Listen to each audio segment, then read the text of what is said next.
The girl was missing, and the city was hungry tonight.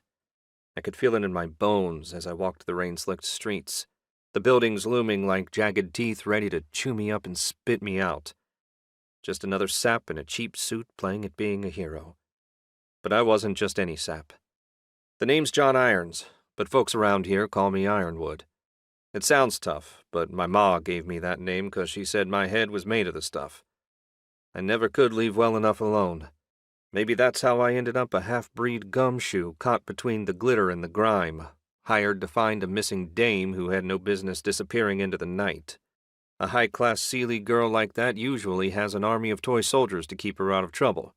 But this silver spoon sugar plum couldn't help flitting off like a will-o'-the-wisp soon as Daddy's back was turned. Teenagers. Even the Fae ones will be the death of me.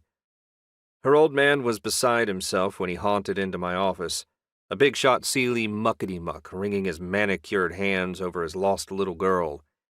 I'd say his eyes were red from crying, but that might just be his natural glow.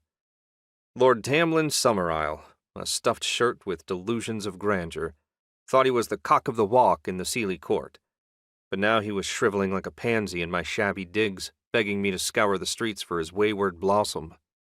I normally tell the Fae to frig off and take their glamoured gold with them.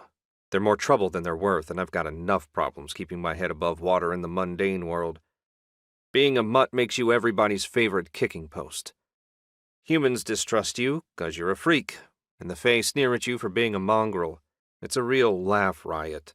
But something about Tamlin's haunted eyes as he pressed a photo of little Amalthea in my hands made me bite back my instinctive bitterness. She had an honest smile, not a hint of her daddy's arrogance, and eyes that shone like starlight. Damn if I don't have a soft spot for hard luck cases. I started where I always start, the scene of the crime. Amalthea's pied-à-terre was in a chic little walk-up in Greenwich Village, all exposed brick and bric-a-brac, trying so hard to be boho it practically smelled of patchouli. I slipped past the doorman with a quick glamour, rendering myself invisible to mortal eyes. Investigating is easier when you can go unnoticed. The place was exactly the kind of pad you'd expect of a poor little rich Fae playing at being a manic pixie dream girl in the big city. All swirling colors and crushed velvet, wind chimes and wild things. No sign of a struggle, though. No trace of violence or foul play marring Amalthea's gypsy paradise. But there was a strand of something shimmering near the open window like a filament of spider's silk. I plucked it from the air and brought it close to my nose, my enhanced senses catching a familiar whiff of ozone and honey.